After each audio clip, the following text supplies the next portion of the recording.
Hey, how's it going, everyone? Bass here. So after that horrible performance by the Green Bay Packers in the Week 1 game against the Minnesota Vikings last night, now the PFF grades are officially out. In this video, we're going to go over and break down all the grades from last night's game. This is a series I did last year after every game of the Green Bay Packers, going over all of the PFF grades, pretty much who graded well, who graded poorly, which there's a lot of poor grades from yesterday's game.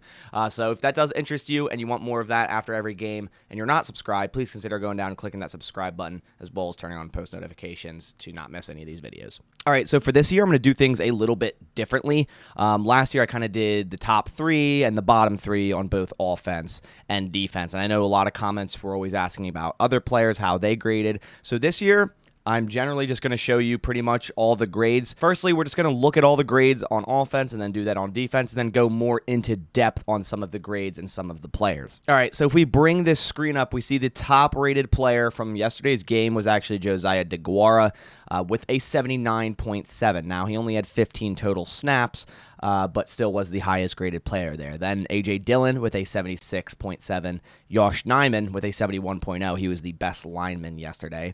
Aaron Jones with a 68.5, Romeo Doubs with a 68.2, Winfrey with a 67.8, but that was only in 9 snaps, and Aaron Rodgers had a 60.1. Now, if we go all the way down to the bottom, we see Zach Tom, which I do want to talk about more in depth here in a bit, because I just don't agree with this at all. I do agree with the one right above him and Jake Hansen with a 44.4, but by no means do I think Zach Tom should be graded lower than Jake Hansen in this game. Now, given Hansen played 31 more snaps than Zach Tom, but I still believe when Zach Tom came in for Jon Runyan at that left guard spot, I thought he played really, really well. And this is what happens sometimes with PFF. Obviously, these grades aren't the end-all, be-all. At the end of the day, they still are subjective, but it's a good baseline to have. But sometimes their offensive line grades and their defensive back grades just don't make much sense. And then following those two linemen, Christian Watson with a 45.1. I would assume that's mainly because of that drop. Jon Runyan with a 47.6. Josh Myers, a 55.7. Robert Tonyan, 56.6. Sammy Watkins, 57.3. Randall Cobb, 58.9, and Royce Newman, 59.9. All right, so since we were just talking about the linemen, now let's go more into depth with blocking grades. So if we go into run blocking, in terms of linemen, obviously we see Romeo Doubs here at the top of the 78.1. I think he did do a wonderful job run blocking yesterday. I saw him multiple times during runs, whether that be an end around or just in general run. He was blocking downfield. On that one long Aaron Jones run, he was doing an exceptional job blocking downfield. As for linemen, Royce Newman was the best run blocking lineman here at right tackle. Josh Nijman was at number 2. Jake Hansen was at number 3. Josh Myers was at number 4. Zach Tom at 5 with a 44.7. And it says Jon Runyan was the worst run blocking lineman with a 39.0. But on the flip side, for pass blocking, Josh Nijman was 87.5. He was definitely the best lineman on the field yesterday for the Packers. Jon Runyan was a good pass blocker, just not a good run blocker. He had a 84.6. And then we go down to Josh Myers with a 59.5, Royce Newman with a 47.8, Zach Tom with a 41.0, and Jake Hansen with a 14.4 pass block grade. Just disgusting. And then as for pressures, as we see here on the right, both Jake Hansen and Royce Newman gave up a total of 7 pressures, 4 from Hansen, 3 from Newman, and a sack each. Pretty much every other lineman, Zach Tom, Josh Nijman, and Josh Myers all had 1 pressure. And surprisingly, Jon Runyan didn't allow a single pressure, hit, or hurry, or sack, yet he was graded with a 47.6. So again, those are things that obviously his run blocking grade really brought him down. But all those things are in correspondence to pass blocking, and I think that's why he did have the 84.6 pass blocking grade. But I don't know how you have an 84.6 pass blocking grade and a 47.6 overall. Sometimes that just doesn't make sense to me. Now looking at receiving, we see again Josiah DeGuara at the top. Both of his receptions were pretty much in garbage time from Jordan Love for 28 yards. So you can kind of remove this from the equation, essentially. It's kind of an outlier here. A.J. Dillon was the best receiving grade actually overall with 5 receptions for 46 yards. Loved the way they used A.J. Dillon in the pass game yesterday. Juwan Winfrey, again, only 1 reception. He had a 66.4. If we go all the way down to the bottom, we have Christian Watson with the lowest receiving grade at a 47.1, and of course that 29.9 drop grade, because dropping that would-be 75-yard touchdown was definitely a huge moment. Aaron Jones, had a 56.5 receiving grade, and he didn't get many touches this game. I really didn't like the underutilization of Aaron Jones. He's one of your best offensive players, and he just didn't really touch the ball as much as I would like him to. I love A.J. Dillon, love what I saw from him in this game, but I want both of these guys to be more involved, and I think the offense would have meshed better. They would have moved the ball more had they gotten the ball in Aaron Jones' hand more often. And I also put out a couple of tweets kind of going into depth with some of these PFF analytics, so if that does interest you, just go down, click the link in the description to follow my Twitter, and here's one of them basically showcasing Aaron Rodgers' depth of passing yesterday. So Aaron Rodgers, short or behind the line of scrimmage passing, was 20 of 24, 155 yards, and a 91.3 rating. Then when you go to 10-plus yards, so 10 through 19 yards passing, he was 1 for 4, 40 yards, and an 85.4 rating. And then when you go for 20-plus yards, which the Packers could not do yesterday, there was nothing intermediate to deep that worked at all, and showcased here in the stats, 0 for 2, 0 yards, 1 interception, 0 rating. So they only attempted one 20-plus yard pass after Christian Watson's drop, and it was that deep corner route to Randall Cobb that ended up getting intercepted by Harrison Smith. The Packers' inability to throw intermediate and deep yesterday really hurt the offense. They were very one-dimensional, and obviously this looks totally different if Christian Watson catches that ball for a 75-yard touchdown, and maybe that even opens up the game more. It opens up the back end of the Vikings coverage. We don't know because it didn't happen, but at the end of the day, they really struggled intermediate to deep throwing yesterday.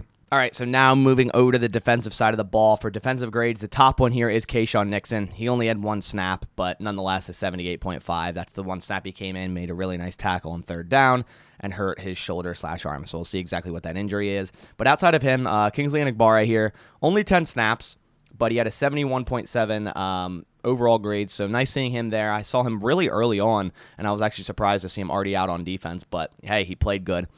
At number 3, we have Devondre Campbell with a 71.2. He seemed a little bit off as we see this 46.6 tackle grade. He did miss 2 tackles, which is very unlike Devondre Campbell, so I hope he gets that cleaned up.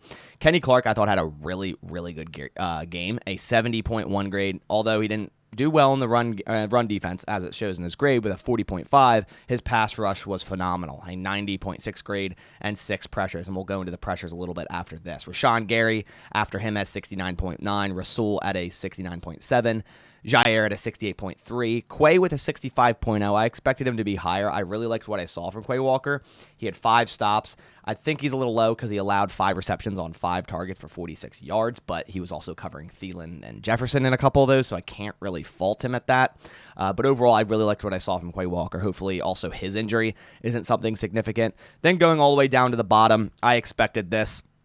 Both safeties, really, really poor grades and just poor play overall. Adrian Amos, a 28.3. I think this is probably one of his worst games as a Packer. Darnell Savage, a 29.7.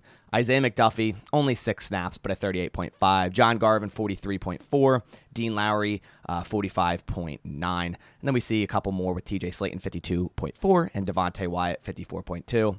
And Eric Stokes with a 56.1. I thought Eric Stokes played pretty poorly as well. Then, as I said, if you sort it by pressures here, we have Kenny Clark with 6 and a sack. We have Rashawn Gary with 5 and a sack. Preston Smith with 5. Dean Lowry with 3. And Jerron Reed with 1. There's no other pressures other than those. If we go quickly to missed tackles, we see TJ Slayton with 2. Campbell with 2. Preston with 2. Quay Walker with 1, Jair with 1, Darnell with 1, and Adrian Amos with 1. Then going a little bit more into depth with coverage grades. We see Devondre Campbell allowed 3 receptions on 5 targets for only 18 yards. That was pretty much what he did all last year. Yeah, he allowed some receptions last year, but it was always for like a minimal gain of 4 to 5 yards. That's exactly what happened here. Rasul Douglas played well. He allowed 3 receptions on 3 targets for 11 yards, but that's not much at all, and I believe a couple of them were on Justin Jefferson. But overall, Rasul Douglas, I think, was one of the better corners in yesterday's game. Now, Jair didn't really get to showcase his skill. Only allowed 1 reception on 1 target for 7 yards, and I think it was to KJ Osborne. And we'll go more in depth into the matchups here in just a second. But going down to the bad coverage ones, Adrian Amos allowed 3 receptions on 4 targets for 47 yards. Darnell Savage allowed 2 receptions on 2 targets for 85 yards, and Eric Stokes allowed 3 receptions on 3 targets for 49 yards. And as we see, that Quay Walker, 5 receptions on 5 targets for 46 yards. But as I said, I think 2 or 3 of those were on full-blown wide receivers, so I can't really fault him that much. I liked what I saw yesterday from Quay Walker. I think Joe Barry's got to do a better job of putting him in a position to succeed. Lining him up over Justin Jefferson in the slot is not putting him in a position to succeed. If we look more in depth to it, we see Quay Walker here. His coverages versus Justin Jefferson, 1 reception. Adam Thielen, 1 reception. KJ Osborne, 1 reception. So 3 of these 5 receptions are from wide receivers. And as we see here for Jair, like I said, 1 reception, 1 target for 7 yards to KJ Osborne. So I put out a tweet basically saying and showing Justin Jefferson versus the Packers yesterday. Versus man coverage, he had 1 target, 1 catch, and 20 yards. Versus zone coverage, Jefferson had 7 targets, 7 catches, 159 yards, and 2 touchdowns. And then basically I said they proceeded to play soft zone the entire game and did not shadow Jair Alexander on Justin Jefferson. Pretty inexcusable, to be honest. And this is true. I mean, I don't see how you don't have your best cornerback on their best wide receiver. I know it's easier said than done. You kind of got to switch the defense around if you have 1 cornerback manning 1 guy all across the field. It's a little bit different, and it's going to be a different scheme. But at the end of the day, it's like, why would you go into this game not putting your best guy on their best player? It just doesn't make much sense. Jair had an interview after saying he was asking to shadow Justin Jefferson all week, but it's at the end of the day, it's not his call, which is true. But it's clear he wanted to do that. I think it would have gone better if that had happened. The only time Justin Jefferson went against Jair, it was OPI. It was kind of a weak call, but I don't even think Justin Jefferson got both feet down inbounds. But still, that was the only time Justin Jefferson got a target against Jair, and it didn't account for anything. So to see Justin Jefferson, which, don't get me wrong, wonderful receiver, one of the best in the NFL, just be wide open in this soft zone, just making it even easier for him, just didn't make any sense. I thought the game plan going in to stop their best offensive player was horrible. I thought, like I said, Jair should have been on him with safety help, but that obviously just did not happen. And then finally, I just want to quickly look into special teams really quickly. I thought that was the best unit yesterday, just because of how poorly the offense played and how inconsistent the defense was. But as we see here, the Packers are still the 4th worst special teams unit via PFF with a 48.3. And the Seahawks and Broncos still need to play tonight. So the Packers very well could be 31st. The Dolphins are slightly worse here. But as you see across the board here, offense or overall offense, pass blocking, receiving, running, the only thing good grade in their entire team was running with a 76.5. Everything else was awful. 36.4 tackling. I agree. The tackling was rough. Coverage 50.5. That speaks volume. And then on offense, just in general, a 61.4. The Packers just did not play a good game, and a lot of these grades do reflect that. But that about does it for all the PFF grades. As I said, I'll be doing this every week. Let me know if you like the new format where I pretty much show overall all the grades rather than go through the top 3 and bottom 3, or if you like that better, comment that and maybe I'll switch it back to that. But just leave that down below what you think. But that about does it for this video. On to the Bears week on a Sunday Night Football. I'm excited for this matchup. Let's put that one in the rearview mirror. It's week 1. It's not going to dictate the entire season. We saw what happened last year, 38-3, and then they go on and win 7 straight, and Aaron Rodgers wins his back-to-back MVPs. So obviously anything can happen. It's week 1 of the NFL. There's a lot of ball to be played left in this season. But that about does it for this one. Hope you guys enjoyed. If you did, please leave a like down below. But I'll catch you on the next one. Thanks for watching, and as always, go Pack Go.